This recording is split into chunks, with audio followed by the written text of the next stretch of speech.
Sinasabi ko sa iyo, may hindi isa-sama kita sa paraiso. Ito yung sabi ni Jesus doon sa isang sa mga salarin na kasama niya nakapako sa bundok ng Kalbaryo.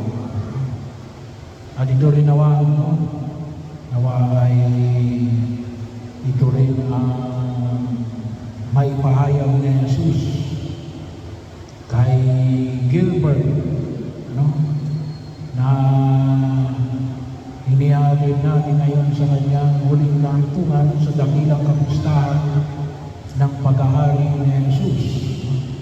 Kaya din nawa ay makita rin yung ating pananampalataya sa ating pagkilos at tunay na may pahayag natin yung pinahayag sa Salmo Responsorium. Kami masayang papasok sa kaharian ng Diyos. Nais ng Diyos na tayo ay magkamit ng kaligtasan. Doon nakapasa yung kanyang paghahari upang tayo ay maligtas. Kaya nga ito yung nakita natin sa Ebanghelyo na kung tinutuya siya ng mga tao, iligtas mo ang iyong sarili, pati na kami. Pero bahagi yun na kung saan ay makita natin na alin na yung paghahari ni Jesus, ang pagkapako niya sa krus, ang siyang natulot sa atin ng kaligtasan. Kaya nga, huwag natin kalimutan na alin na ipinaman katulad nito sa unang pagbasa ngayon. Pinahiran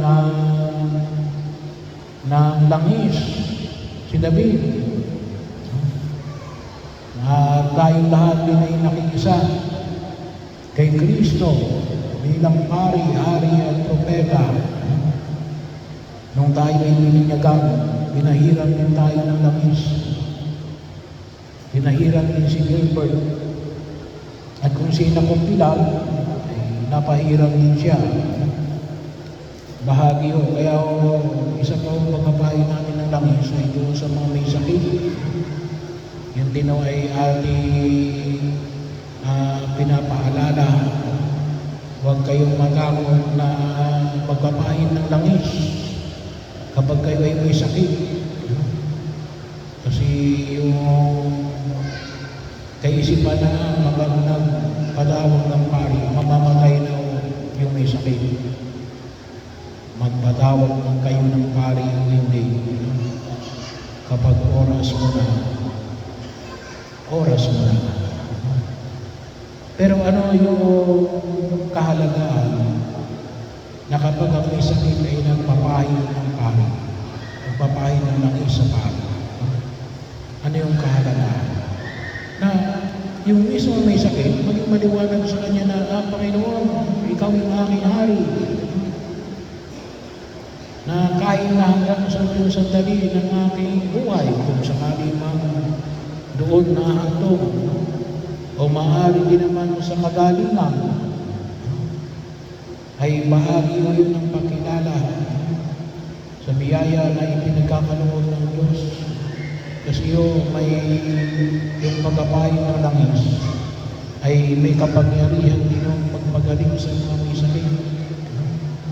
Lalong-lalo na kapag yung sakit ay hindi man nabubulong. Huwag natin kalimutan. Yun ay may kaakibat ng pagpapagaling sa mga may karamdaman.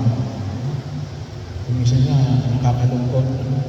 Mas napunta pa tayo sa albularyo kaysa sa pari. Yun po'y labag sa batas ng simbahan na kapag tayo nagpapunta sa albularyo, kapag tayo may sakit, hindi kaya isa espiritista. So, bahagi yun. Well, magpapahin kayo na lang punta kayo sa doktor, yun.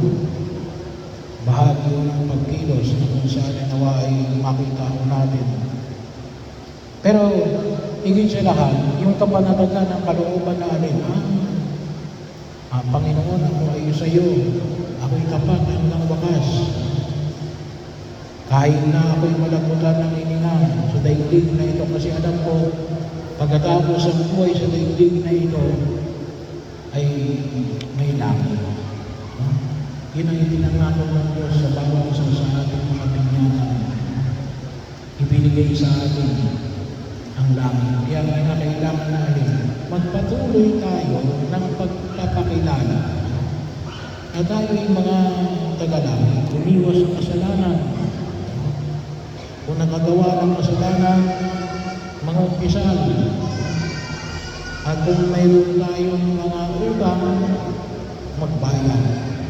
Utang, with quotation mark. Bahagi yun kaakibat yun ng alin. Katarungan. Bahagi ng katarungan. Tayo ngayon ay kung tutusin, bahagi tayo ngayon na issue na korupsyon. Kasi pinabayaan natin ang isang sistema hindi makatarungan. Bahagi yun.